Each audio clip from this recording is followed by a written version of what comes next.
So he said, and you know what happened to the patches from the Seattle uniform? I said, no. He says, my mom kept them and we sewed them on all of our little league outfits.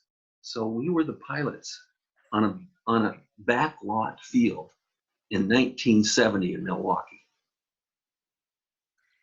Major league uniforms in 1969 were on patches were sewn onto a little league team in Milwaukee in 1970. It's like a movie. It's so weird. The first person who reviewed my book was a radio guy, and he said, "This should be a movie." Yeah. He said, "This is a movie." Yeah. Now, there's one other movie. It's about the back room of baseball, and and now I'm blanking out on the name. Like Moneyball or something. Moneyball. Yeah. Great movie, and it's about the back room part of baseball, but it's about baseball strategy. Yeah. Mine is the backroom story about who were the guys who were running this team that went into bankruptcy in a single year after years and years and years of great baseball in Seattle and everybody expecting it to be a big success. What the heck happened? Yeah. And that's what the book is about. Did I ever tell you, Rick, in our conversations, because we did talk about Moneyball when you and I were talking more often, and my good friend from 6th grade is married to Hatteberg, not the baseball player Hatteberg, but the brother of it. Yeah. And I remember I went to go see that movie, and there's Hatteberg. And I get out of the movie and I text her, I'm like, God, this character is Hatteberg. Isn't that funny? That's your last name. She's like, that's my brother-in-law. And I was like, oh my God. So there, now you can write the next book. But what? Very similar. It's very similar to that. It's very similar to that movie in terms of the backroom perspective. Yeah. And the way Hatteberg wasn't he wasn't good at what they had him do, and then he did it anyway. That shows my lack of. He was a kind of a major part of that movie, actually. He was, yeah. Yeah, because what they were talking about in the movie was all about how do we, instead of just eyeballing a guy on the field and how fast he runs, what if we start looking at statistical data? Yeah. And now that whole thing has taken over all of baseball. Oh, in fact, I'm on the oldest fantasy baseball team west of the Mississippi. I have been since 1986. And every year we have a draft, and it's now based on books like this. Wow. Which are full of statistics that tell you about the skills of the player in statistical analysis. Yeah, that's funny. That's weird. Now, one thing I want to bring up that I thought was super cool that you did was the baseball cards. Oh, yeah. I forgot about that. So explain what that was and how did that happen? Well, so because they were only a one-year team, there aren't a lot of Seattle Pilots baseball cards. But my son and I are both both my sons and I are baseball card collectors, dating all the way back to 1958 when I was in Los Angeles, when LA got a team from Brooklyn, the Dodgers from Brooklyn, and moved to LA. So I've been a baseball card collector since then. So my son said to me, Dad, what if we got some Seattle Pilots classic baseball cards and you offered them to people with the signed book so that they get a vintage Seattle Pilots baseball card? And we could get the first year of the Milwaukee Brewers cards from 1970, because all of the 1970 cards are pictures of guys in Seattle Pilots uniforms. There is no 1970 Milwaukee Brewers baseball card. That was a huge hit. Well, how did you get the cards, though? Did you just buy them off people? You buy them on eBay. No. Yeah.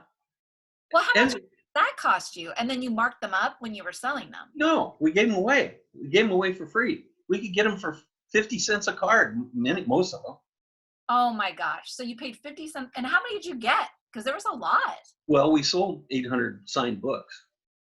So it cost me $400 to make whatever 800 times 20 is. Yeah, I don't know either. I don't do math. Yeah, $16,000. So, okay. The last thing, I mean, there's so much we could just talk about. And then people start talking about which cards they got. Then we had all kinds of conversations online about, oh yeah, I remember that player, and I saw a game with that player, and all that kind of stuff. Well, I just am amazed. I continue to be amazed, and please don't be offended because the book is good. But it's okay. How it worked, and it's times of COVID, and I was talking to Sarah, and I was like, why would this work? And she was like, because there is no baseball, because they canceled it. They canceled the season. And so people were like jonesing for it. And so they just wanted to capture some of it. So they bought this book. And I'm like, are you serious? Because obviously I'm a horrible. Well, here's part of this, the secret of this.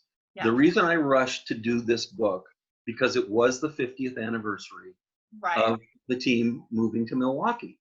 They were planning a year-long celebration of the team coming to Milwaukee, and they didn't have a way to celebrate. Yeah. My biggest buyers for this book were Milwaukee Brewers fans. It wasn't Seattle fans, because for Seattle people, it was not a happy memory. Yeah. But for everybody in Milwaukee, it's like, how did that happen? We got a team out of nowhere. Yeah. And I explained how it happened. So people were buying the book because they were having this big, and other people in Milwaukee were writing books, but they couldn't write it from the Seattle perspective. Mhm. All they could write it from was when the team got there on. Yeah. And I was saying, here's how you got these guys. Origin story. Yeah. That's funny. So what would you say, like looking back on this, what are the lessons learned? Like, are you glad you indie published? Because at the beginning of this conversation, you said you wanted to maintain control over the whole thing, even though Ingrid, who's one of our heads of companies, said that you could probably sell it. So Right. what, like, And I was in a rush. I'm impatient. yeah. So with And it indie, was the 50th anniversary, so I knew I had to do it quickly. yeah. So we're a little bit more nimble. Like we can get books out way, Much more nimble. yeah, You guys are great. quicker. Like a traditional publishing would be 18 months at least to get it. And cover design, you got the cover you wanted, you were very specific about the cover, I remember, so we found that. What would you tell someone that maybe is watching this, that they're like, I don't know if I should indie publish? I think sometimes people think indie publishing is like a bad word, like maybe my book isn't good enough to get it picked up by a traditional publisher, which of course is false. Well, here's the first thing I would say is this. You guys are pros. I mean, the quality of the stuff that you do is really good. And I've written my entire life, and I'm a pretty good writer. But every time I gave somebody my book, it came back better. Every time. I mean, and it was amazing how people were able to turn phrases. And your folks there who are working on the cover design. I mean, I knew what I wanted in terms of the picture, but how you lay everything out around that picture and how it comes across. I think the cover of this book is fabulous. And in fact, I wouldn't be surprised if it won an award somewhere on an indie book thing. Really, seriously. And the same with my early learning book. The work that they did on that was fabulous. Oh. And your ability to take people through step by step and have people you can talk to just by picking up a phone or texting or something and getting a response just like that. I mean, I know I wouldn't get that kind of response at a major publisher. I mean, they give me, I just know that's not the kind of response. And because I'm a make it happen kind of guy, that's just who I am. That's the way I want to work. Yeah. And I knew I had two quality things I could offer. One was a fun one that it was too good of a story to pass up, the baseball book. Mm-hmm. And the other was, and is, a really important book that I need to publish because I know what's in there is really important. And I'm going to send it to people who need to read it. Yeah. And here's the other thing. I didn't expect to make any money. I'm probably not going to make any money. And I don't care. I don't care because the stories had to be told. And they just had to be told. And I was compelled to do them. Well, would you say you made your money back? Because people always ask. Oh, I made more than my money back. I'm paying for part of the early learning book now. I made all my money back, and I'm paying for part of the early learning book with money that I'm making from the baseball. Yeah. And I'm going to continue the baseball book. Here's an example of how big the audience is on Facebook. When you go into Facebook to design an ad, they'll let you pick your audience, kind of design the filter yourself. Yeah. And each time you put in what you want in the filter, they'll tell you how many new people they have that fit that filter. Right. By the time I got putting together what I considered the audience for the baseball book, I had something like 18 million fans. At $4 a day, that's going to go on forever. It's pretty amazing, especially, if you're old enough to remember, like taking an ad out in a magazine, that's thousands of Oh, dollars. thousands of dollars. And that would just have like a shelf life of 30 days because people are You going can to, do an ad a day for $1 on Facebook. yeah. And it doesn't sound like you even did any Amazon advertising.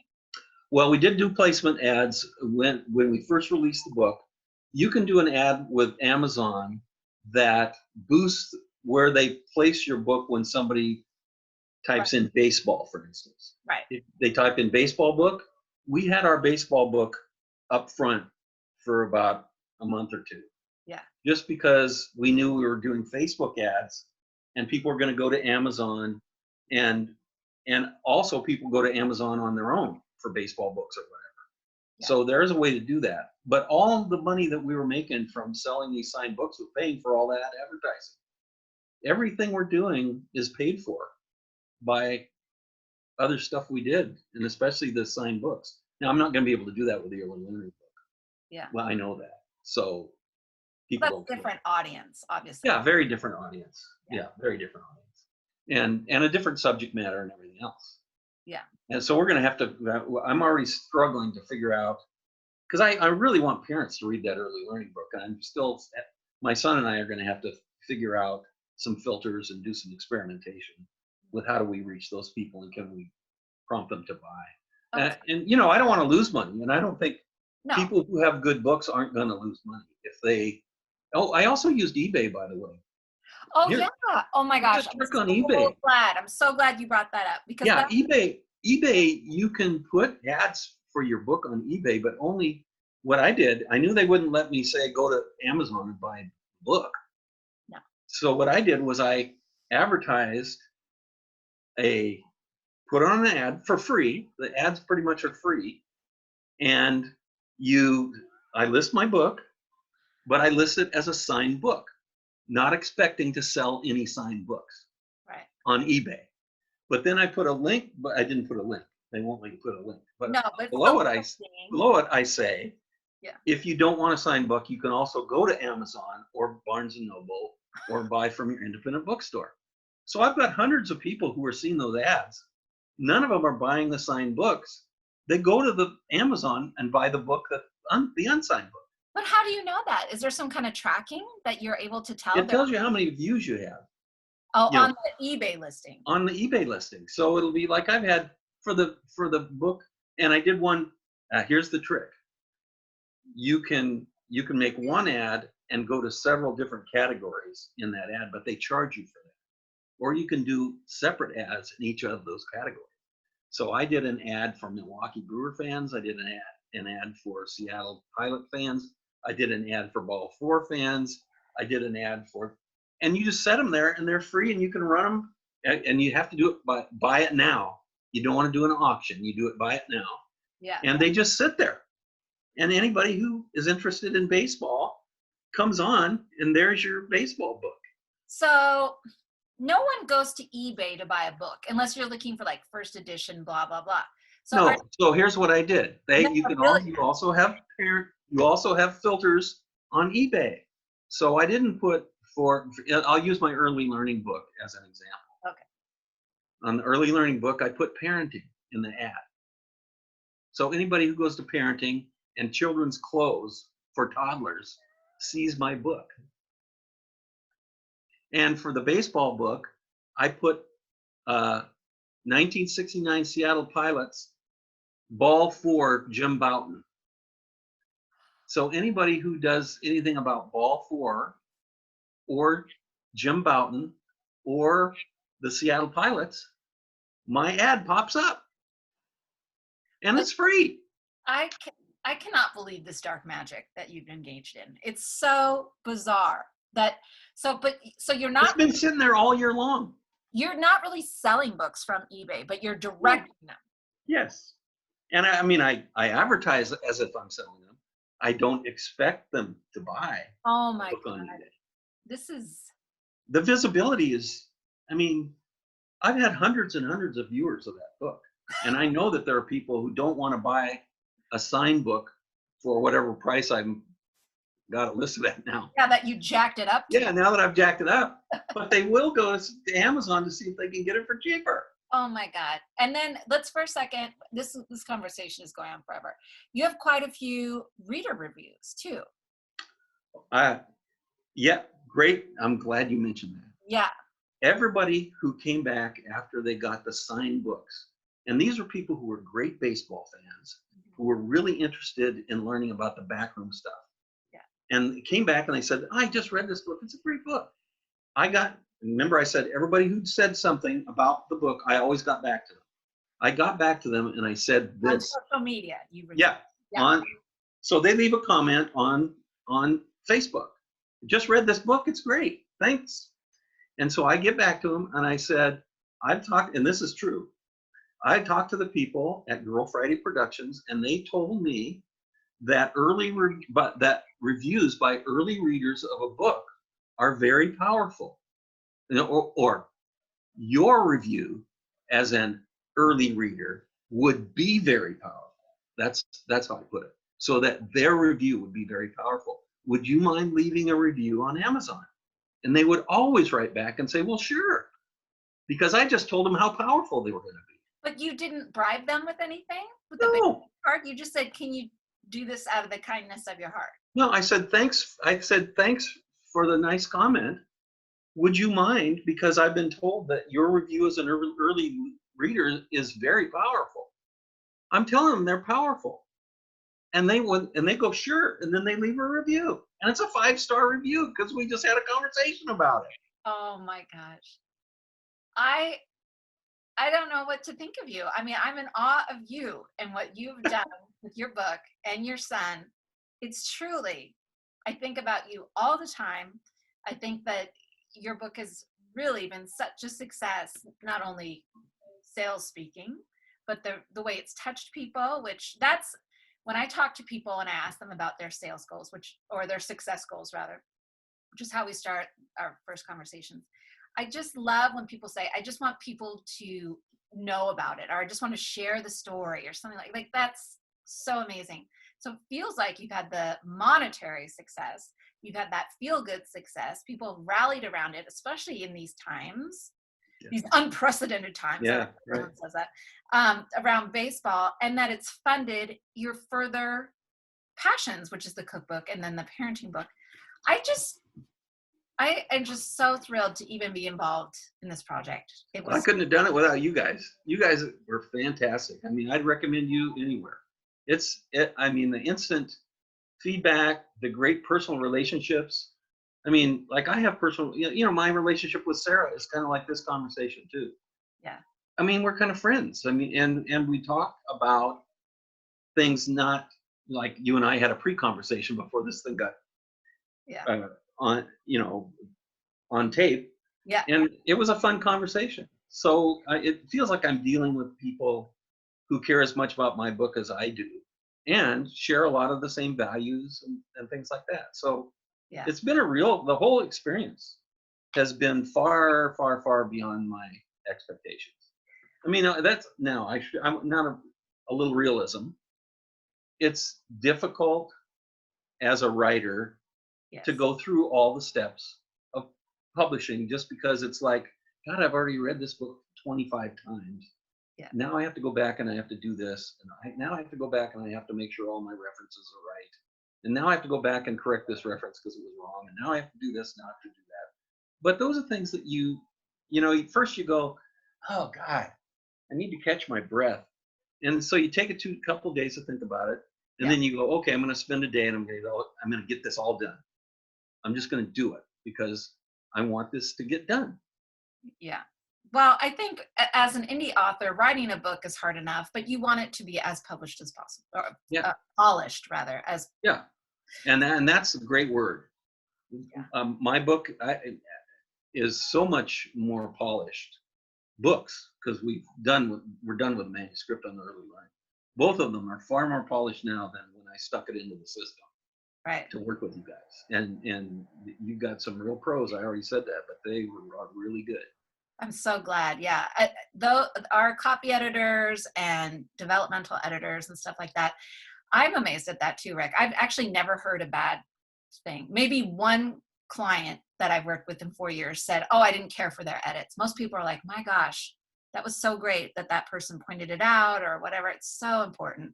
So I'll tell you a story about a little glitch, the only glitch that I've had, and it's a minor one. I mean, things don't go perfectly all the time. So on my early learning book, I submitted a number of pictures because I want the book to have a certain feel that's not totally scholarly. I want it to be a little softer than scholarly, Mhm. but interesting. So I put pictures at the start of each chapter that related to the story in the chapter. Yeah. And of course, when you send a picture in, it's like, okay, this is kind of an idea of what I want. So you guys find the best one you can that comes close to this. Yeah. And the pictures that got sent back didn't capture where I was going. But the reason is because I didn't have a conversation with the picture person. I Yeah. had conversations with four other people who were doing the editing who really got where I was going. But Mhm. I didn't have that kind of conversation with the picture person. So when I Yeah. sent, I basically and I had one of those, oh God, I gotta go back and redo the pictures. So with each picture I sent back for each chapter, I said, I understand why you did this, but here's where I was trying to go with it. And here's a picture that's better in my mind.